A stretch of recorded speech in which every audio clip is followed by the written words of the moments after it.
Hello, everyone. Welcome to SKL Esports' newest TFT video. I'm your host, Edge SKL, and I have a very special guest with me here today. Um, I get to interview Mortdog. For those of you who don't know or don't follow the TFT scene, Mort is like one of the head developers of TFT at Riot, and for the longest time, he was actually like the figurehead of TFT. There's been a lot of discussion about like trying to absolve that and trying to like show that here's all the other people that work on this amazing game. But for the longest time, it was basically just like it was more like that you reached out to Twitter. So Mort, how's it going? How are you feeling today? Good, good. Set 4 just came out. We're feeling pretty good. Player reactions have been positive. So yeah, we're all just kind of recouping before we dive into 4.5 and 5. So yeah, good times. Yeah, and so a lot of the times when people sit down for interviews with you, they're always talking about like the now and the future and like, oh, we want to be teased about this, or I want to know how this is going, and what can you tell us about Set 5?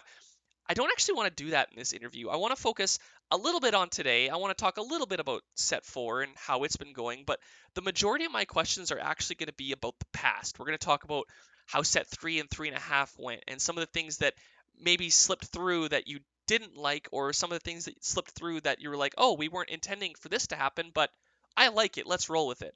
Because a lot of, like, one of the benefits of this is that you can talk whatever you want about Set 3.5, and realistically, unless we go back to similar aspects of it in the future, that's not going to affect today's game. Like no one can go back and exploit that. So, Yep.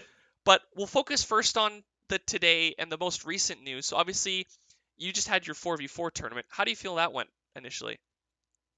So far the response has been pretty positive. We're seeing a lot of cool play. Teams got to try things out and play against each other, and we're seeing how the meta evolves. But so far the response has been really positive. Yeah, no, I was watching some of the games yesterday, and I was watching specifically like the Kyun is single team, which was the like Kurimex, Soju, Kyun, and Delicious Milk, and I don't think they got as far as they wanted to because they didn't make the top eight, and a lot of people going into this tournament were expecting them to do that. But even after they lost, all of them overwhelmingly said this was fun. Like they all had that like moment of like, yeah, you know what, like we lost early on, and they didn't have that like typically when like especially when I play in a TFT tournament, if I finish lower than where I'm expecting to go, like I feel pretty negative afterwards. And this might just be a new format thing, but I don't know if that's what you also picked up on. Yeah, the thing is, generally games are more fun when you can play with other people, and so the positive reactions of like working together and get to communicate each other were really strong. And TFT generally has been a solo game up until now, and so having a way to play with friends and sort of create that that bond of working together, I think will always make the game more fun. So it's up to us to find ways to make that possible for everybody. Yeah, it's one of those things where unfortunately I don't think it'd ever be possible to like put that in as a permanent mode because you'd have the issue where you have to queue in with exactly four people or else there might be issues with like AFKs, there might be issues with people just being like, you know what, I'm just done with this, or like going in literally Yep. just to troll people. So it's almost like could you is and again, I'm not asking for like a like this is going to happen, but is this something that you would consider doing like as a clash style potentially in the future? Yeah, I mean, I'd love to do something like that. Or even just, like I said, with the goal of finding a way for you to be able to play with friends, I think is a big thing that TFT needs right now because Yeah. it is a very solo, isolated game. And so we need to find the right way to make that a reality. Yeah, no, that makes a lot of sense. So let's before we delve too deep into the bulk of my questions about 3.5 and 3, there was one specific question that I wanted to ask you about set 4 because when I started playing initially with set 4, I talked about it in a video on this channel actually, is we went in and we looked at what comps were like strong. And the meta started off, it was all Riven, Ashe, and Talon. It was all the Enlightened Assassin, it was the Brawler Ashe, it was all those comps. And then over the weekend, Ari came into fruition and spirits were everywhere. And then right before the second patch hit, we saw a lot of Spirit of Felios. So was this like does the data show that this was like one of the most diverse like shifting metas ever for a new set? Because when I asked people about it initially, they're all like, it's just the way the new set works. Like it's always different at the beginning. Yeah, no, this is definitely the we saw that and we were really happy with that because the meta kept shifting, people kept figuring out responses. And one of the things we were trying to do was make sure that every comp has some pretty big weaknesses. That way you could figure out, ways to go around it. And so like as players decided this was the main comp, there were ways to deal with that, right? Like all Yeah, the brawler comps, were all around, and so everyone started building Giant Slayer every game. And so things like that. And what we find is when you find a comp that doesn't have a weakness, that's when the meta gets into a very bad state. So right. Yeah. Well, on that note, so there's one of the questions that I was actually going to ask you about set 3 and 3.5, but you actually kind of brought up a good thing about the whole weaknesses thing. One of the things that I noticed in this set compared to the last set is almost every comp has an AP and an AD carry. Like mhm. it's not like exactly like that, but if you look at the Brawler Ash comps, like yes, it's Brawlers and Ash, but if you got a ton of AP items, but you got the shops for Ash, you could just stack Kindred with AP. Yep. Like realistically, that's a viable strategy. I've done it before. Same Yep. thing with like the Dusk Riven comps. If you get your tank items on your Riven and all of a sudden you got a ton of swords, you can start stacking Jin as like a carry in that comp. So was that something that you specifically looked at doing in this set? Was making sure that each comp had a tank that you could put the tank items on, an AD and an AP carry that you could put AD and AP items on, or is that something that just kind of is just the way it happened? No, so our understanding of what TFT is and what it takes to, make a game and make it everything fun is definitely evolving over time. If you go back and look at, like, for example, Rise of the Elements Vanguards or Yeah. Wardens, Yeah. they were, not a very self-fulfilling comp, right? There's like no damage, all very tanky, pretty straightforward. And so we learned and we saw that like nobody played Warden. It was basically not a real comp. And then so as we evolved, it's like, oh, what if Six Vanguard had one character in there that was like kind of damaged, like Jace? Can that work? And the answer is yeah, it can. And so especially because it's like having the fantasy of being able to make a comp work combined with, hey, I got these items and these units. Like if the shop is giving you vanguards, you're like, cool, I should be playing the shop. I should get vanguards. But then the game's like, and here's 2 rods and a bow. You're like, how do I make this work? And so, yeah, we've definitely been trying to be more explicit about making sure that all those possibilities can work. Yeah. And so on that note of possibilities, the other thing that shifted from 3.5 to 4 is the carousel changes and the carousels where like nothing was there and they'd cry your name out in vain because it's like no. But on a serious note, so the second carousel changes I've actually really enjoyed because again, like there's a lot of times where you can lose streak and get the item that you want, and that might not necessarily be something that you guys want. But at the same time, it feels really bad to like, okay, this is what the shop's giving me. All I need is like, for example, a belt from a Cassiopeia, and it's all tiers, or it's all swords, or it's like all these other things that you don't necessarily need. Has that felt like it's that shift to these all one item carousels, all one of each item carousels, has that felt like a positive to you guys? Have you felt that that's been a good change? So you're saying it was the shift from 3 to 4, a good change? Is that what you're asking? Yes, yeah. Yeah, so with set 3, so you can actually blame this one on me. I was trying to make the carousels, a much more unique experience. Yeah. You'd have those moments where it's just like, oh, this game I had 2 all force of nature carousels. Holy crap, what a game. I'll never have a game like that again.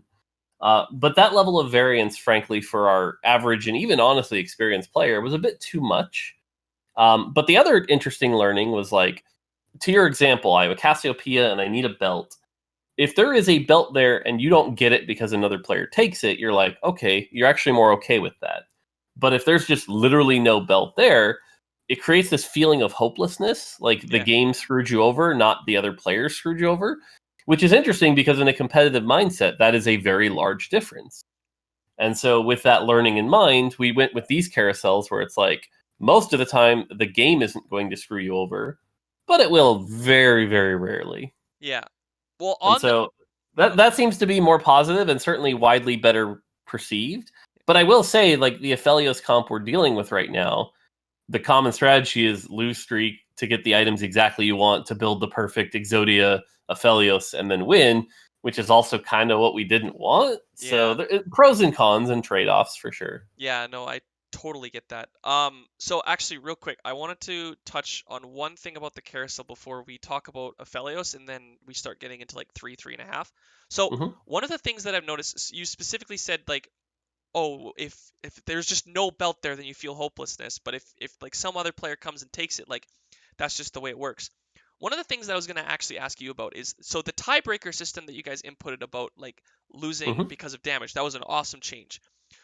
When it comes to early carousels where you're tied with HP, Yeah. have you Yeah. ever considered staggering it? So, like for example, let's say pick 1, 2, and 3 are 80 HP, and pick 4 is 82 HP. Have you Hmm. ever thought of letting all the 80 HPs go? Then the second pick is just the 82 HP, and then staggering it that way? Or have you ever? Is this just one of those things where you're like, no, we think it needs to be 4 distinct picks? No, so definitely considered it. You'll find with all TFT, because we are a small team, it always comes down to priorities, right? Right. And so Yeah. it's like, fixing this the biggest like value for our time right now? Probably not. No. No. But assuming infinite time and resources, I actually really love the idea of, okay, if there is a tie and it's not everyone at the same turn, like you said, then yeah, all three just get released, and then it buffers the fourth person when they come out. Things like that. That'd be fun. But it's just not. We haven't gotten to it yet. Is really what it No, comes down yeah, to. and absolutely, it's definitely not one of those things where it's like you need to fix this now. It's more so just like, hey, have you thought about it? One of those things. So let's talk about obviously the elephant in the room, and then we'll start moving to 3.5. Hmm. So obviously Aphelios. So if anyone played PBE, Aphelios was one of those characters where it was like it was strong the whole time. Yeah. And then it looked like he got nerfed to Oblivion. And the general thought process in high elo players was, okay, they're nerfing him to Oblivion so that way they can try to fix some of his interactions and then like actually make him a champion. And then the spirit, it's not abuse because it's a legitimate comp, but like the spirit of Aphelios, it's more so the GA abuse because you and I have actually talked about this before. The Aphelios GA interaction, you personally didn't like. So my Oh, I question hate is, it. I hate so my it. my question is, was the reason it didn't get changed from PBE to live was because the team overall overruled that decision, or is it because it's a lot harder to fix than just simply saying, okay, GA, the turrets don't fire? Yeah, so this is one of those interesting things about being a lead versus like, a commander, if you will. Yeah, Uh, we have a set design team that is working on the set. And generally you'll find they're very creative. They're very, like I have this cool idea that's going to be really crazy. What if we have a champion that like farms experience? Oh, it's crazy. And like that's their job. They come up with the crazy stuff. My job, especially because I've been anchored to doing balance for so long, is like, yeah, but reality. Hey, reality. And the problem is, we've seen it if you go too far in my camp. That's called Rise of the Elements, and it's a boring ass set. Very well balanced, but boring. Whereas if you go more in their camp, you end up with a crazy fun thing. So our job is to like find the fun stuff, keep it fun, but also keep it, healthy for the game. right. And in some cases, we've done that very well. Like, to be honest, Ari, as crazy as she is actually pretty balanced. Yeah, She has some glaring weaknesses. You can blow her up.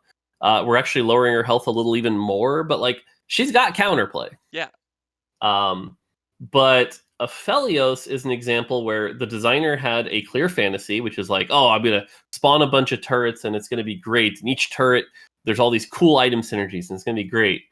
And I probably should have came down harder and been like, yeah, but multiplicativeness, oops. yeah, Because it's actually specifically his interaction with Ginsu's is the least healthy, believe it or not. yeah. No, I actually It's I believe that.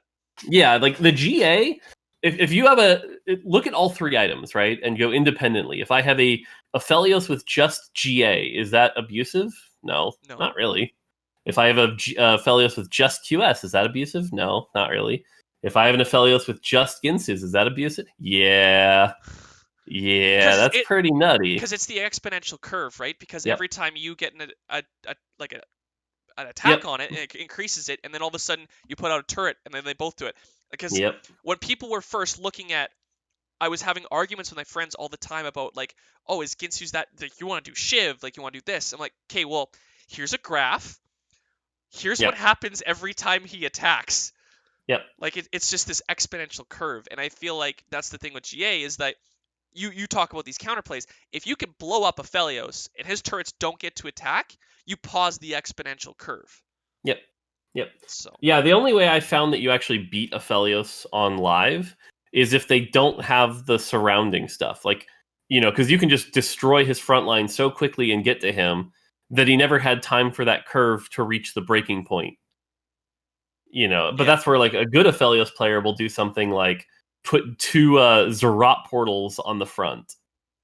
yeah. And at that point you're like, well, not a whole lot I can do about this. Yeah, So Zerat on the Moonlight is something specifically that I've always enjoyed because I don't know if you saw the tweet that I sent out to you, but there was at the very beginning of PvE, I was going Moonlight and I said screw it. I put 3 Zerat portals on my Silas, nice. and I didn't win, but it was really cool because they were Yep, yep. huge. Okay, Yeah, those bugs are fun. yeah, so we're gonna move past set 4. We're going to talk a little bit about set 3.5. So Hmm. specifically what I want to talk about, so we already talked about the AD and AP carries. Hmm. So were there comps or champions specifically? And one that I actually want to talk about is Jarvan, because I find people underrate attack speed a lot in this game, because for Yes. anyone that's played League, you're like, oh, attack speed is attack speed. But attack speed is more than that in this. Attack speed does Yep. 2 things. It increases your damage, and it also increases how much mana you get. Yep. So I feel like anytime something says attack speed and you buff it, you have to be really careful in that, okay, Yep. this is going to do 2 things to this champion. And I'm Yep. curious to see, is that one of the harder things to balance, is champions that give lots of attack speed to your team? Yes. I mean, a common example actually, I'll use Spirit on live Yeah, right now, yeah, right? Because it's like people looked at Spirit and they're like, Spirit Ash, Spirit whatever, fine. But like you don't even realize that like just Spirit Ari by herself is like she'll get that second cast off real fast. yeah, And yeah, to your point, attack speed is also mana generation, right? Like, and getting more attack speed can often be better mana than a Shojin or a tier, with enough time to build it up. And so, yeah, that is something we have to keep an eye on, especially with certain mana costs and things like that. But at this point, we've also kind of got it down to just like, okay, this is a character that has the potential to get more attack speed. What does that do? Are we aware of that? And so, yeah. Yeah, and then it becomes just playing with the dials of, okay, so Ari consistently gets a lot of attack speed. She's casting her ult this many times. And then yep, because you have the ability to test this, you can go, okay, what if we, like, as an example, what if we up Ari's mana to like 90 or 95? Her yep, first cast is a lot harder, but once she has that spirit buff, that second cast, maybe it only increases it by like 0.5 seconds kind of thing, yep, right? Like it's yep. just those little levers. Yeah, it's also another lever is like you'll notice there's that long channel time on Ari. Yeah. That's a way we can buffer and be like, no matter how much attack speed you still have this window of opportunity. Whereas you compare that to like Janna, for example, Janna, who's got a fairly quick cast time, if she gets enough attack speed, she's just a shield machine. Yeah. Yeah. No, it's definitely so again, so specifically when we looked at Jarvan, so before you buffed Jarvan, there was like Hmm. the rumblings of this comp that played Jarvan. It looked like it was good, but it just didn't get played enough. And for those of us who had played it before, it was that I think they called it Skittles, but it was the Hmm. the reroll like Zoe, Caitlyn, Jarvan. Yep. So ironically, you buffed Jarvan and then started nerfing him almost to the point where he was as good as when you buffed him, if not Yep. like slightly weaker, in fact. Yep. So specifically when it came to Jarvan, his play rate obviously must have been abysmal for you guys to Hmm. put that much levers into him. But was that just, well, community missed? Jarvan was actually good. You guys just missed, and it's the same thing. Yes. It's the same thing in League. It's like I'll give the example of Caitlyn right now. So Caitlyn before Worlds happened was buffed a bunch of movement speed and I think a little bit of damage, Hmm. and she was played everywhere. And then she was nerfed to worse than she was before she was buffed, and she's still being banned.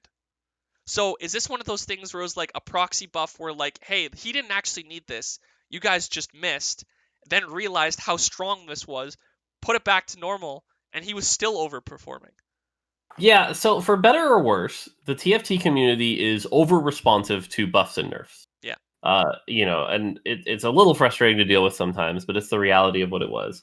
Jarvan, for example, the lead designer on Jarvan, Whitrock, for the longest time was like, I'm pretty sure this champion's just busted, right? Like giving this much attack speed to your team is just busted.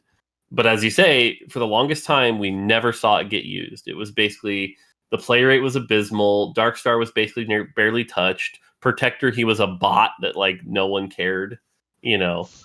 And Little did so we we're know. like, yeah, and to be fair, we definitely made a mistake by buffing that many levers. Though I hate it when people count the number of levers because it's the severity of the Yeah, levers. yeah, But anyway, but yeah, and so like to your point, when we buffed him, people were like, "Cool, now I'll actually try him." And we talked about that earlier, where like a lot of our players are just unwilling to try things until someone else proves it. And as soon as people prove that, wait, this Jarvan's really good, and here's how you do it, and you warmogs and whatever, it was like, oh, okay, cool. And so yeah, even once he went back to his almost normal numbers, people were still using him, and people realized warmogs was great. And yep. And so like we see this already on live too, right? Where it's like as people figure out which champions work well and how to play them, like the GA frontline Ari, yeah, who would have thought of that first, except someone did, and then they saw it and it spread like wildfire. yeah. So that specific interaction, I want to kind of there's two avenues I want to go down. So the first is we've talked about trickle down metas where like all of a Mm-hmm. sudden master players play something a ton and it starts to get into lower elos, and then maybe by the time it gets to the lower elos, the higher elos have already found the counter for it. Yep. Has it ever happened the opposite way? And I don't necessarily mean that like lower Yeah. elo found something and then it started to move up and then masters accepted it. It was more so, have you ever seen something played more often in lower elo and then higher elo takes way longer to find it and then they do? Yeah, there are definitely examples of that. And I think even on live right now, I think comps that people are willing to try out in lower elos actually do well against things like Aphelios. But because they're more volatile, people aren't willing to play them in higher elo. A great Right. example right now is I think Six Assassin. Yeah. I don't think you see many Six Assassins in higher elo.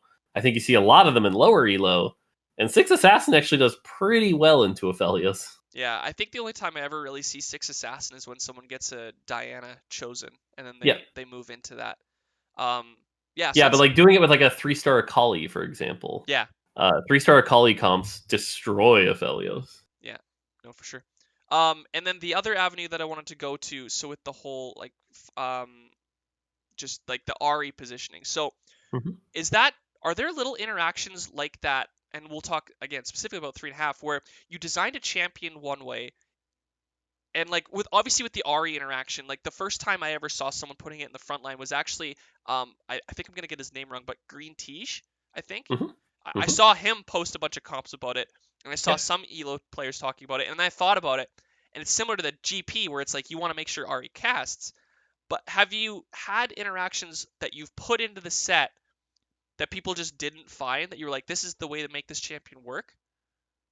Or is it Uh or not very often? Not very often. Because the thing is, you have to remember there's millions and millions Yeah. and millions of games being played, so eventually it gets found. So it's very unlikely that something isn't somehow found. But oftentimes it does take a long time for people to realize what item combination makes the champion pretty broken. Um, a really good example is like Tank Morgana. Yeah. Tank Morgana, I think, is something that people haven't really experimented with that can work. Um, there's a bunch of other examples.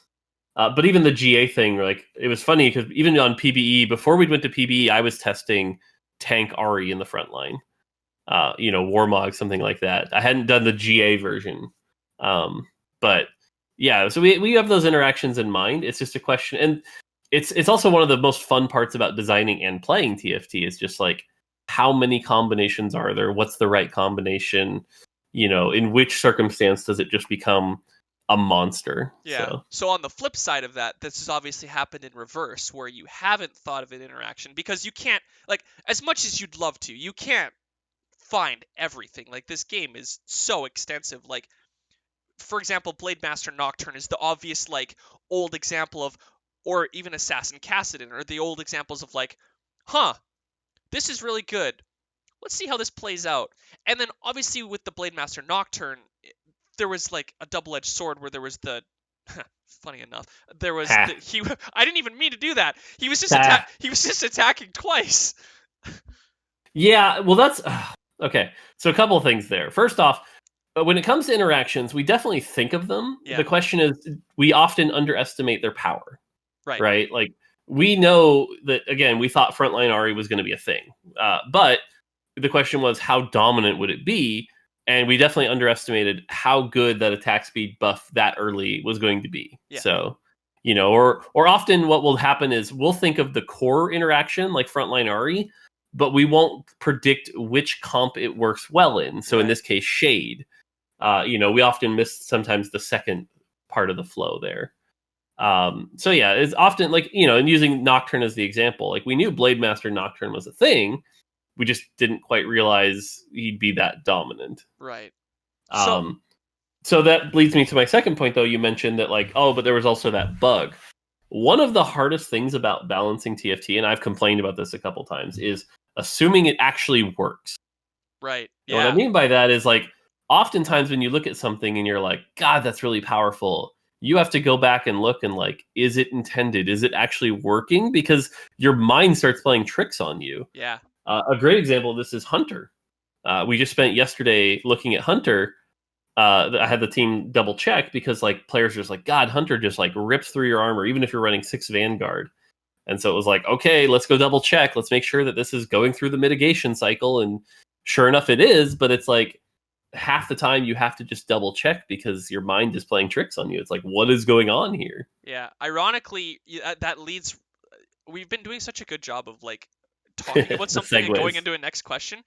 So you and I have actually talked about this. So the Titans Hodge mech. Mm-hmm. So one of the things that I noticed initially, and that whole barbecue rumble post, I think, is what kind of helped. Like, I wonder if something's here. But Mm-hmm. a lot of the times, I just like, okay, I'm not getting tank items for my mech. I'm just gonna stack it with damage.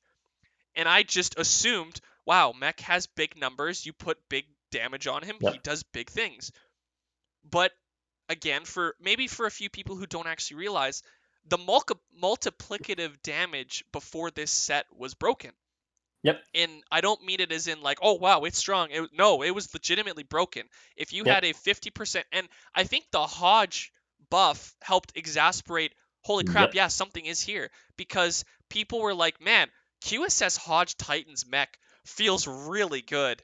And the Yep. problem was that if you had 50% or 100% damage from Titan's Resolve when it was fully stacked. Yep. I keep thinking of current values, but Yeah. that item was strong. Um, Yep. so 100% damage. It was not plus 50% for a total of 150. It was 100% time, or you took your damage, you multiplied it by 1.5, and then you multiplied that by 2, Yep. right? Yeah. Yep. So Which became a total of 300%. Yep. yeah. Yep. So my question is, like, obviously it took a long time to figure that out, and it was the same thing with the grievous wounds thing, and it wasn't Yep. necessarily found early enough because it was just one of those things where it's you don't actually know. So how hard is it to find things like that? And specifically with the Titans Hodge thing, was it you were watching a tournament and you were like, man, that seems off, or you were like the lobby 2 guys were like, hey, I think something's here, or was it just you just found it? So it happens a couple different ways, but yeah, this goes back to our like. Sometimes the hardest part about balancing the game is assuming it works. Yeah. In each of those cases, it is like a different thing, right? So, like for example, the grievous wounds one, that one I'd been feeling for a long time, and every time I went back and checked, it's like, nope, the green number appearing sure looks right. Right. I guess it's working. But when one of our designers actually dug in, he's like, wait, this code is being called twice. What the hell? And it was like, oh God, are you serious? And so yeah, we went and checked, and that's when like you triple check, and you're like, oh yeah, the green number appears before the first time it's called, but then it gets called a second time. Oops. Yeah. And so you actually start to like break down the logic and see what's going on. It was the same with the Titans Hodge thing. It was like, wait, let me math this out. Why is this doing exactly this much damage? You stop for a second. You're like, oh. Oops. So, But one more I want to call out was the Star Guardian one from 3.0. okay. Oh, the Uh, diminishing returns on the mana. yep, yep. That was one that like we didn't check, players didn't check. Like everyone been playing Star Guardian, we're just like, yep, it's working. And then that Chinese player made that video, and it was like, oh, that explains so much, you know. Yeah. So So yeah, we've talked a lot about the bugs, and just for people who don't necessarily know, because there's going to be a lot of people that watch this video that don't follow. So the Star Guardian bug was that every time they casted, even though it said, okay, you get 40, like this much mana spread out through your team. So like, let's say it was 40 mana. I don't remember what the exact value was, but I think it was close to that. yeah, yeah. But so you'd split that between 6 people, and it ended up being like about 7 mana each. But what would end up happening is it would go down like slowly and slowly and slowly, and you get less and less mana on each of those casts. So yeah, the real simple version was every time it got cut in half. So like Syndra would cast and say, "Hey team, have 40 mana." Syndra would cast again. Hey team, have 20 mana. Oh Syndra wow, would cast again. Hey team, have 10 mana. interesting. I didn't think it was that bad. It was that severe. Holy crap. Okay. Um. Yeah. Wow. Um. I mean, most of the time you didn't notice because each Star Guardian only casts like once or twice, Yeah. and then the fight was just like over, Right. which is why it was so hard to notice. Yeah. Well, the first time that I noticed the multiplicative bug was when, ironically, it was actually during Worlds when GV8 had the 3 Giant Slayer Yeah, Jinx on the yeah, Yi, and yeah, it shot at once, and I was like, hold on a second here, yeah. that doesn't look right. Yep. Yeah, that's one of those. It's one of those things too, where it's like we don't tell players because it's like we don't want to advertise that like, hey, here's this incredibly broken interaction. But like players had realized that like triple Giant Slayer Jinx was strong. Yeah, they just They didn't just realize didn't why. realize why. Yeah. And that's a common thing I see of a lot of our top players is like they understand the like what I need to do, but they don't understand the why I need to do it. So I got in a pretty, I won't say it was a fight, but I got into an argument in Twitch chat with Soju specifically, not for anything bad. And ironically, looking back at it now, it makes so much more sense. So we were arguing about Cassiopeia Morello Nomicon. So Hmm. specifically, what they were saying is I would rather have a 1-star Cassiopeia with Morello than a 2-star Cassiopeia with blue buff. Hmm. I said that's wrong. Like here's the math on it. Like it's close, but the blue buff does more damage. And they're like, "Oh, well the healing does this." And I'm like, "Well, yeah, but you're cutting it in half. Cutting it in 75% I think impacts it a little bit more, but I still Sure, don't but think let's assume it was balanced as intended. yeah, I still don't think like the math there a lot of the times, and we've talked about it before where players aren't willing to try new things. A lot of players also just blindly, and I know you've specifically had to deal with this, just blindly follow something because they're like, "Oh, this looks like a humongous number," or "Oh, this is wrong." And it's like, "Okay, well, hold on.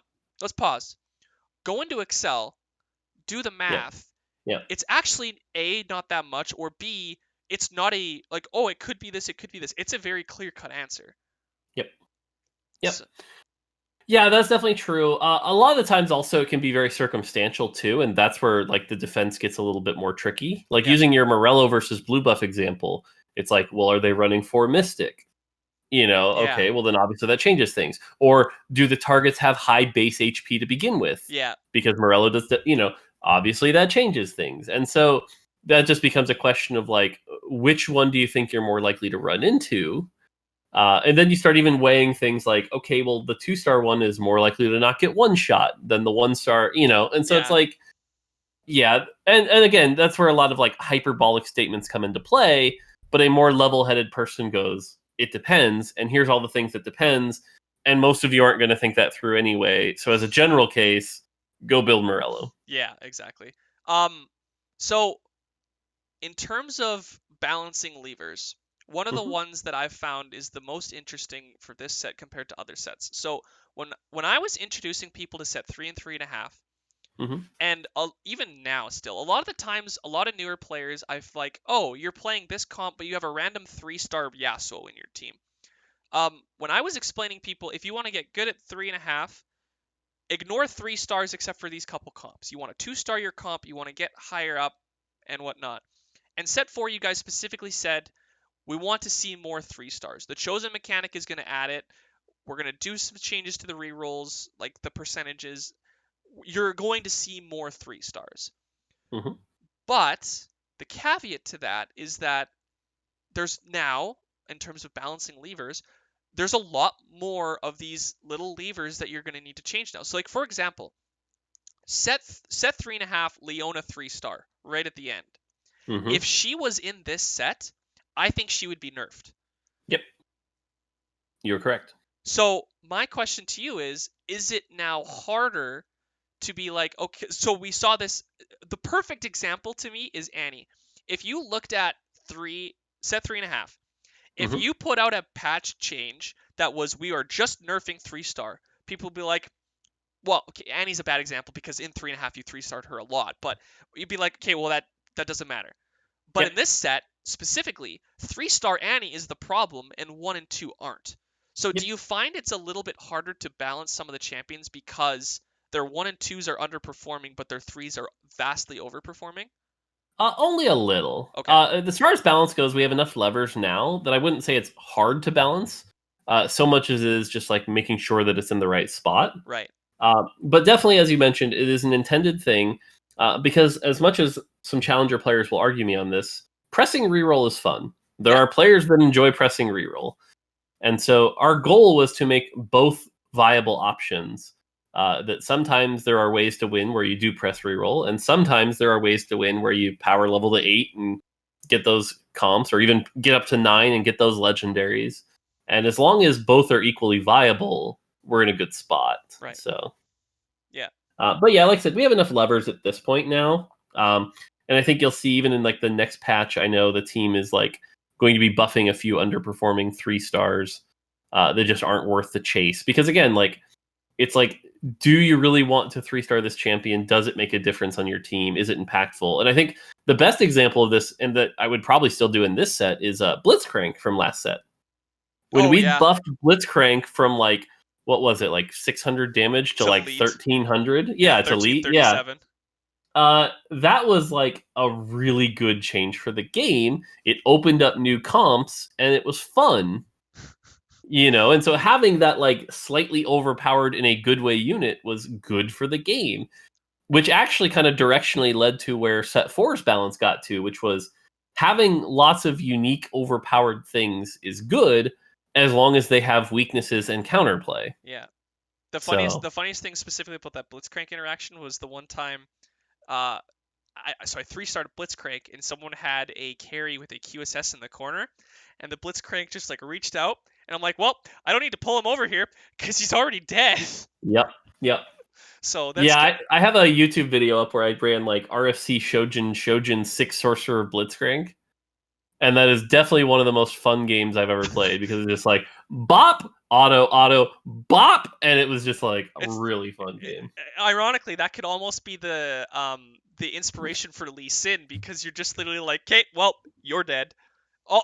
Okay, ironically, so I was one of the biggest complainers about Urgot last Yep. set. Like one of like Yep. I didn't try to make it vocal to you guys so much. Like a lot of the rest of the community has a tendency to do. By the way, if you're watching this video, don't do that. Like, Mort has to deal with enough. Like, don't go chasing after him with pitchforks. Like, if you want to have a discussion with him, like, do it logically. Don't just be like, Urgot is stupid. Remove it. Because how many of you are like, Lee Sin is awesome? And you want to know why Lee Sin is awesome? Because there's counterplay to it. And I think one of the things, and it's not even just that, like, because there was counterplay to Urgot before. But watching your guy slowly get chomped in, especially a mech, as opposed to, okay, gonna kick him over there, and then I'm gonna kick him off the map. Yep. There's a different feel to it, even though numbers wise, it's the exact same thing.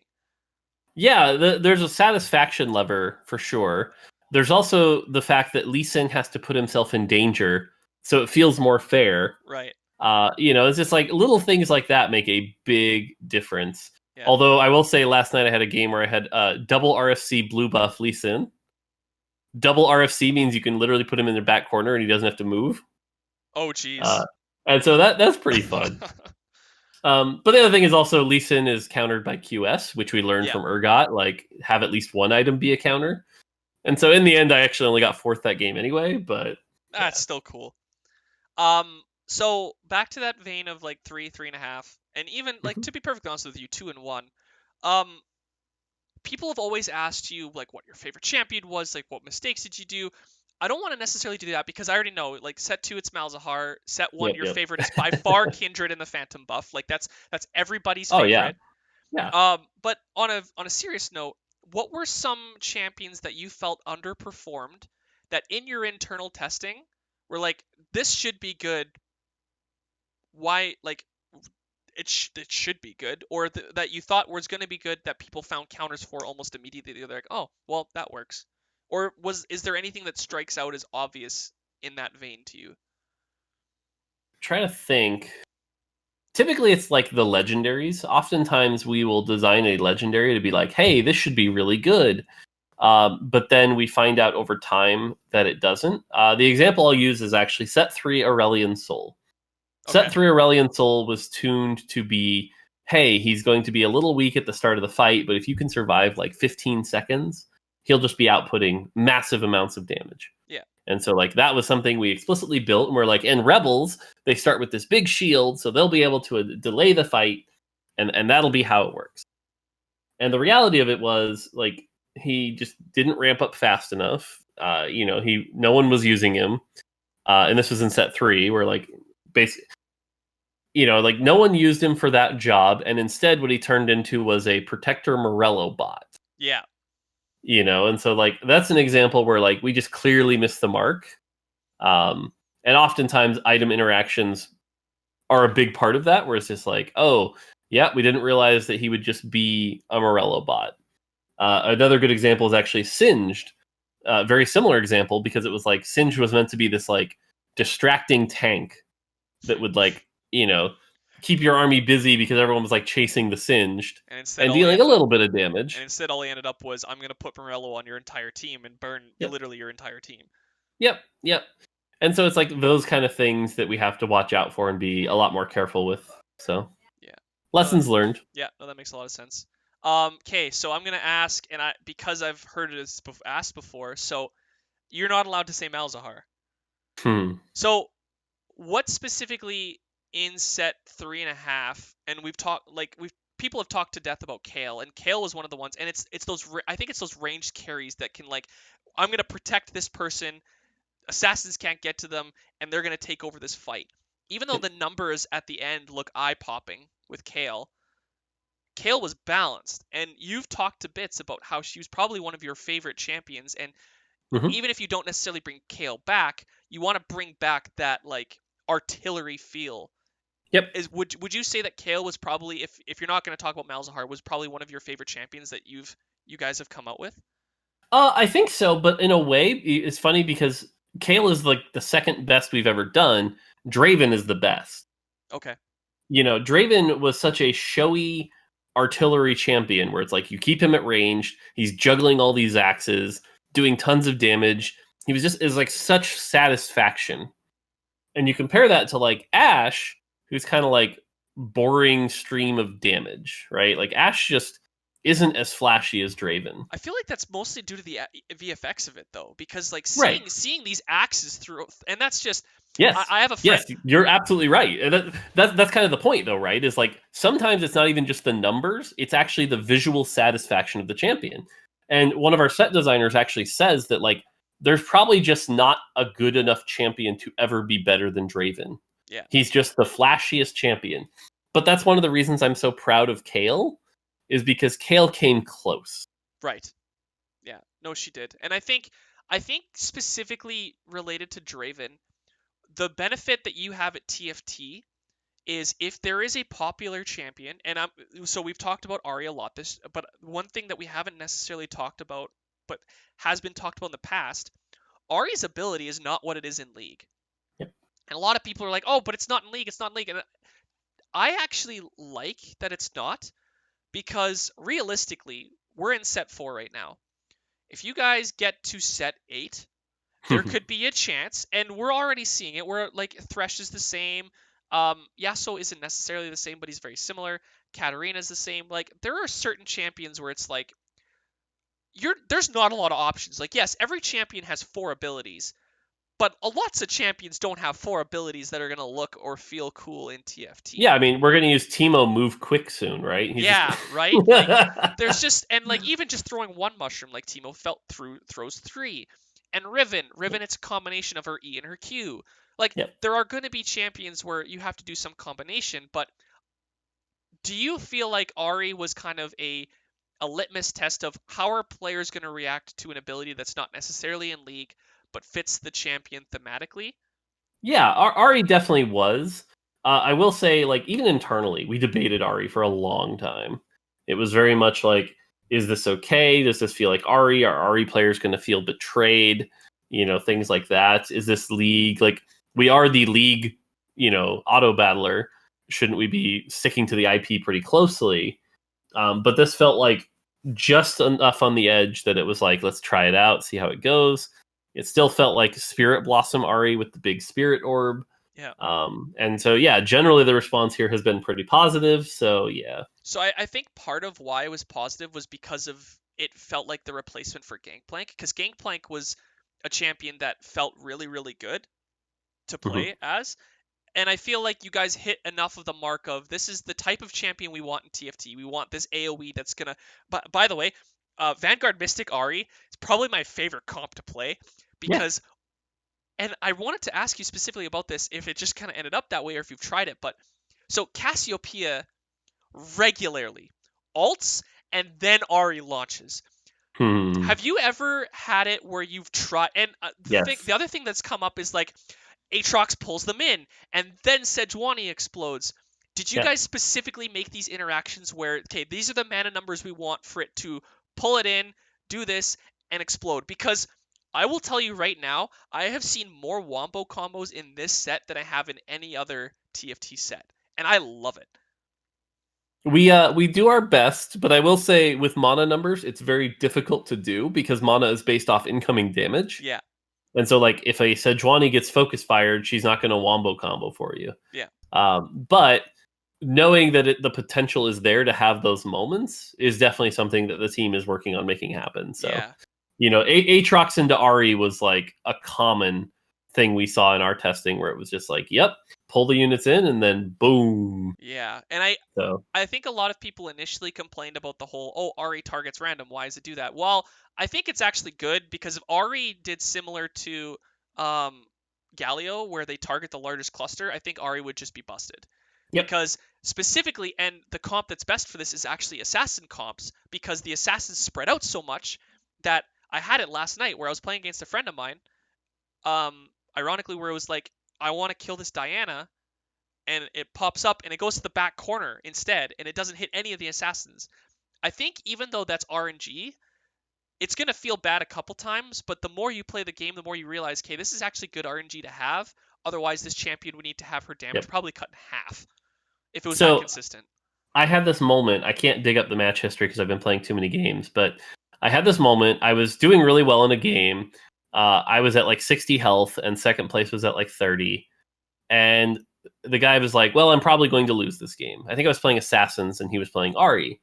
He's like, "I'm going to lose this game unless I 3-star my assassin or my Ari." And he did. He 3-starred his Ari. And so the first fight happens, and he blows up my whole team. And I was like, "Okay, cool." Well, you know what I did to feel really clever? I put in 2 Azirs, spread It's the soldiers everywhere. And sure enough, the next 2 fights, she targeted the soldiers, not my assassins.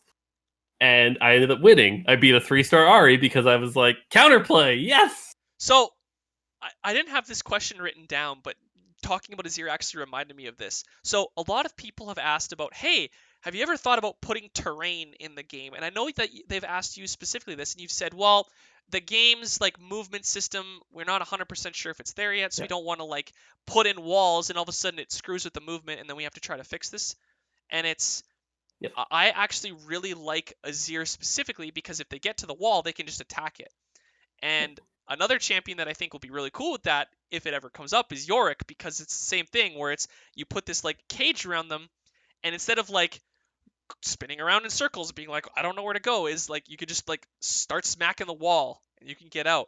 So yeah. is this This is a good example of like expectation setting though and theming. Yeah. Let's say, for example, we built a wall. Yeah. Would you expect ash arrows to be able to go through them? The answer is no. But with our current system, they would. Well, ironically, if you still had Janna in the game, they would go over the wall because I've seen Ash arrows do that anyway over people. True. So, True. but anyway, sorry. But you know what I mean, right? Yeah, I Like, do. I do. or a better example would be like a Varus arrow, right? When a Right. Varus arrow gets stopped by the wall, the expectation would be yes, because it's like, hey, I put a wall there. But having these soldiers, the expectation is, oh, they're just another unit, and so they can behave the way we expect them to. Yeah. And that's where, like, if we're going to do terrain, we have to make sure the visual theming and expectations match what the player's understanding of that would be. And so, you want to have placeable turrets? Sure, no problem. You want to have a placeable wall that like blocks off projectiles? I don't quite think we're there yet. Yeah. No, that makes a ton of sense. And that's ironically when someone thinks of like a League of Legends auto battler, the first thing that I always thought of before I saw like auto chess was, okay, so here's your map. You're gonna put your characters here, give them these items, and then have them run through and like get to the nexus, and then you do it again and you do it again. But it ended up where it's like chess. But yeah. Yeah. Another great example though is like there was actually a game I was playing and somebody 3-starred their Jhin, and they were doing it in like the typical Dusk Keeper kind of comp. Yeah. But they had trapped their Jhin behind the soldiers, and I ended up winning because the Jhin couldn't actually get to my team to fight. Like they had griefed themselves with the soldiers. Yeah, I learned that interaction pretty quick because I did something very similar where I was like, oh, I'm just gonna put a Azir and corner it, and the one person I was playing with was like, man, that seems really good against assassins. And then the fight happened, and Azir just stood there, Yep. and we both were like, oh, well, okay, that's why you don't do that. Yep. Understood. So we've talked almost everything that I've wanted to hit at. The only other thing that I wanted to kind of talk about is, so there's kind of been like discussions about like comps that didn't get found, and was there ever in three? And we'll stick with 3.5 because going back to 2 and 1 is like that's a lot of brain power even for Yep. like. Was there something that you were expecting to be broken as a comp that didn't, or something that players found? So like obviously Star Guardians, you were like, I wonder why this isn't like as strong as before, and the diminishing returns. I feel like if we saw the no diminishing returns sooner in set 3, Star Guardians might have been a little bit more popular in that set because we saw it at the end of 3.5, like Star Guardians were everywhere. Yep. So were there comps that didn't meet your expectations that you had to bring up because you were like, we feel this is a strong comp, and then the millions and millions of players play, and you're like, oh, well, this is actually not that strong? I mean, a really good example is like Darkstar, right? Yeah. Like for the longest time, we're like 6 Darkstar. There should be a strong comp. There should be ways to do it. But the reality was we just couldn't get it to a place where you getting down to a 7 versus 2, even though your 2 is very powerful because of the Darkstar buff, actually made sense because of crowd control, because of things like that. So Darkstar was one that like we swear by we could get it to work, but like we never saw 6 Darkstar players get played. And so we have to take the learnings from that and be like, okay, why was this comp non-functional? Even though our expectation was this should be very powerful. Yeah. So I feel like I played Darkstar more than a lot of people, even after it got nerfed, because you specifically talk about 6 Darkstar didn't get played a ton. I routinely looked for those spatulas to make 6 Darkstar work and put like a spatula on a Fizz and have him one-shot stuff. But and then the other thing, so we had Vayne and Shaco in the last set with the de-aggroing, and you specifically said you didn't like that mechanic. Yep. Did the mechanic get slightly changed with Shade, or is it very similar? No, it's the same mechanic. It's TFT has a stealth mechanic right now, and the way, like from a programming perspective, the way the stealth works is basically says, I am completely untargetable. And so everyone else goes, cool, well, you're untargetable. I will drop aggro and go do something else. Unfortunately, what that means is untargetable means literally nothing can target you, meaning spells and flux can't target you. Buffs like redemption can't target you. And so until we have time to do some engineering work to differentiate between certain effects on what untargetable means, this is the interaction we're kind of stuck with. Right. Now, obviously, the question becomes, well, if you know this has a problem, why even ship it? And again, this comes down to trade-offs, right? Like, is having the flavor of having shade, dropping aggro, and things like that worth the trade-offs of sometimes it dodges a spell?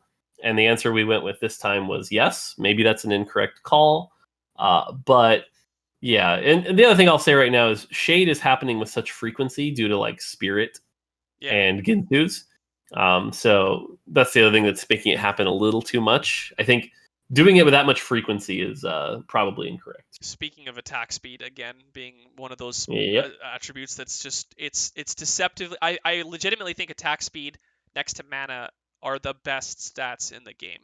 Like, But the other thing I'll say about attack speed is it's also the most satisfying true, because seeing your yes, go wop wop wop wop wop is way better than just doubling their damage. yeah.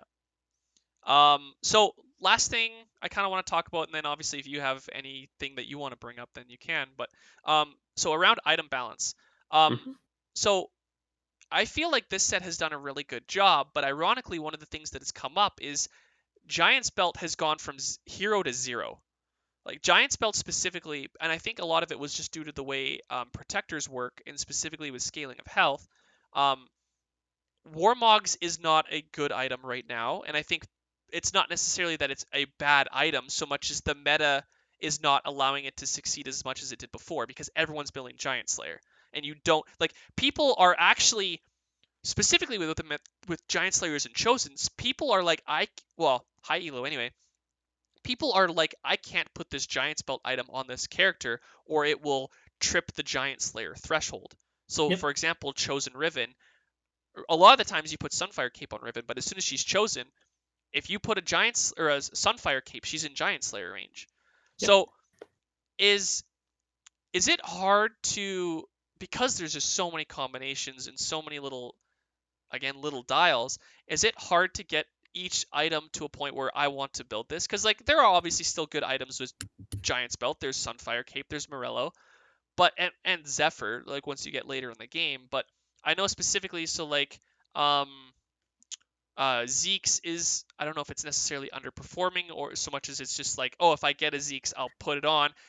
And having items like that is still good. Yeah. So here's the thing with items, right? Is like some players have this expectation that every item should be like a must slam all the time. And that's, yeah, I think that's insane, right? Like, yes, there's no world where it's 2-1 and you're going to slam a chalice. No matter what numbers we put that at, that's just not going to happen. nor should Uh, it. right, right.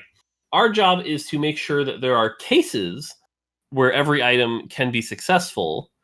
And right now, we're pretty close to that, to be Yeah, honest.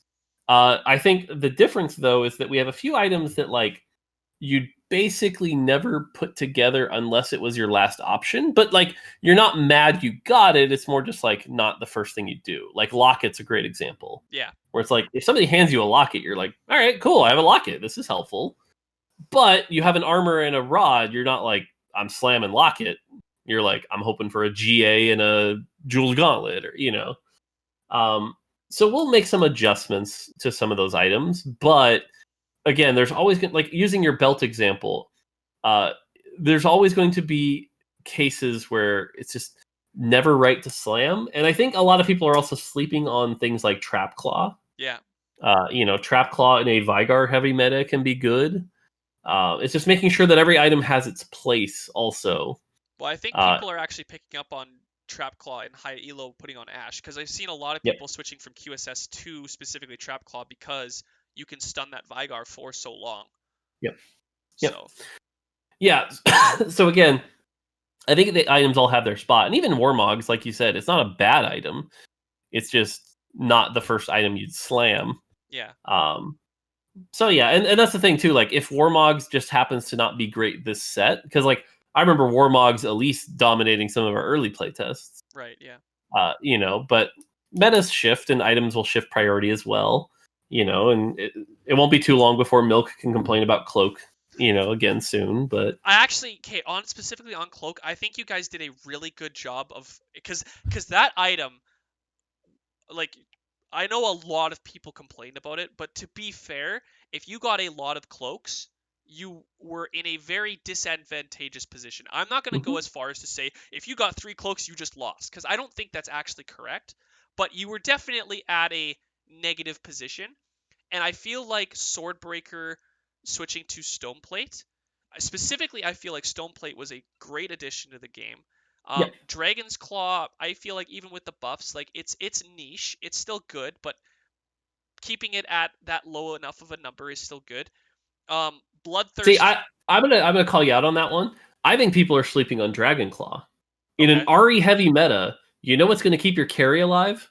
A goddamn Dragonclaw. See, I've been doing that with Bramble Vest because then it keeps the carry alive with assassins and Ari crits. Because most of the Hmm. time right now, Ari is it's the spell It's the dual gauntlet. gauntlet one. Yeah, Yeah, right. yeah. So it does the blow up. So Yep.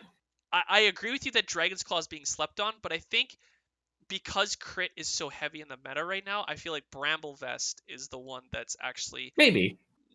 not. Uh, Go ahead. I will say I did a Brawler Ash game, and I actually ran Dragon's Claw, Trap Claw, or no, it was Dragon's Claw QS Giant Slayer was the only items I had because I think Ash does enough damage with just one damage item, and no one could kill the Ash because like you couldn't Aatrox pull it, and you couldn't Ari bomb it, and as long as Ash lived, 10 seconds, she won the fight. Yeah, So yeah. And actually, so on that note, with the whole items thing, something came up. We were talking. I might need to cut this part out of the video, but there was once. I'm just trying to think. We were talking about Ari. We were talking about explosions. I think it's gone. That's okay. Yeah, it's gone. That's okay. Anyway, yeah. So like in terms of the Ari Spirit Bomb, like it's just one of those things where it's like I think items are just going to shift in priority depending on what is good and what is bad, and it's a lot of champions are good with certain items, and a lot of champions are just like if you get these items, it's like, okay, I can't play this champion. We need to shift that, and I think that's a good thing. Having the external like game meta, and then your internal, this is what is in our 8-player version of it meta yep. shifts a lot because it's one of those things where there might be lobbies where Dragon's Claw is just absurdly strong. And I remember what I was going to ask now. So the specifically with healing items, did you find that you were like, because Bloodthirster and Gunblade, you had to keep upping the healing number, upping the healing number. Did you find that once you fixed the Grievous Wounds number, because I know you brought the numbers down a little bit, but did you find that they Hmm. were overperforming now that they were like, okay, never mind, this is just a very strong item now because, Not really. Actually, the problem is like typically in combat right now, we don't have a lot of sustained combat, right? Like our combat is very explosive. yeah, very Your bursty. character goes from I'm not being targeted at all to I'm being targeted, CC dead. Yeah, And so like we don't see a lot of bloodthirsters in the current meta, even though we fixed the grievous wound thing. And no one's building bloodthirster Jin really, unless it's like, happened to get a bloodthirster. The one exception is Gunblade, but even Gunblade is like, I need a specific type of champion that can be very tanky and do a lot of damage. yeah, And so it's just been a matter of like how our combat flow has happened to be. Whereas if we were to go to something a lot slower, like a Dota Underlords, for example, that's where like sustain would have a lot more value. right. And this is where like Gunblade getting the shield actually made a big difference because that's why you build Gunblade Vigar, right? It's the shield.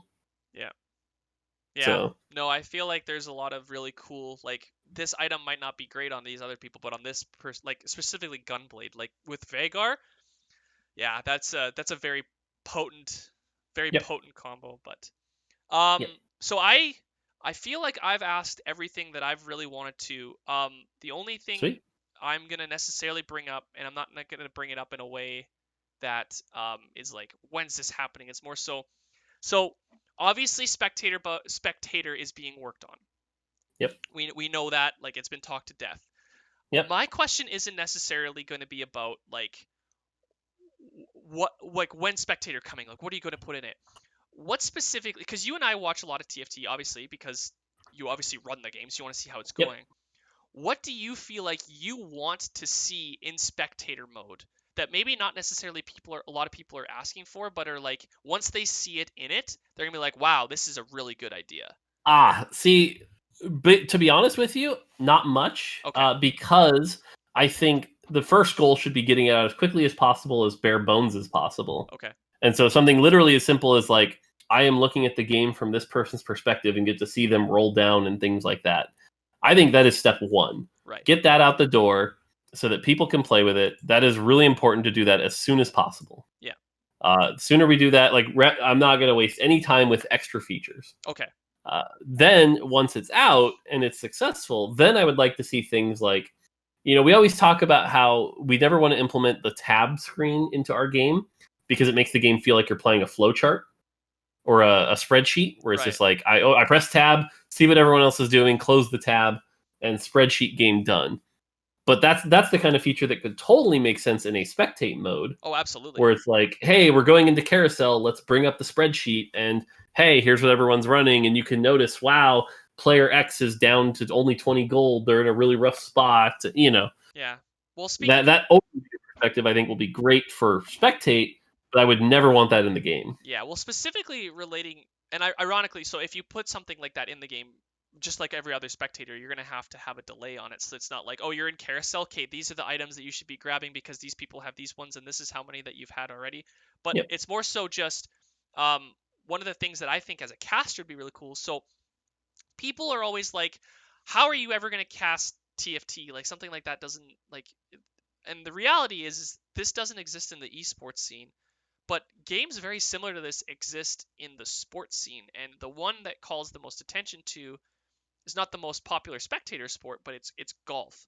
And Okay. I think if you take specifically golf with TFT, there's two things that I really think could help the game. And the one is, okay, these are our players we're going to watch. So obviously you go into the PGA Tour, it's like everyone wants to watch Tiger on TV when he was Mm-hmm. there. Everyone wants to see what Phil Mickelson is doing Yep. or whoever else. And then there's these like, oh, this underdog story, like speaking as a Canadian, like Mike Weir.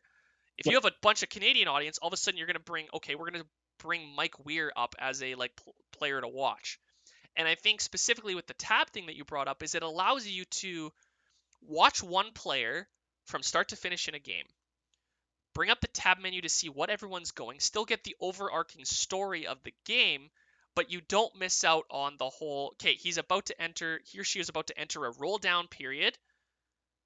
We want to see Yep. how this goes because I think Yep. that was the main complaint from Worlds was that there were so Yeah. many times where it was like we're just about to watch someone hit 4-3 as space pirates and then it migrated over to the next Yep. person.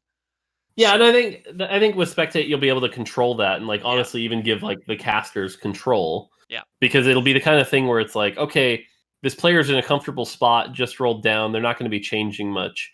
Now we could change versus having to rely on somebody behind the scenes who might not be as familiar with the game. So, yeah, for sure. Yeah.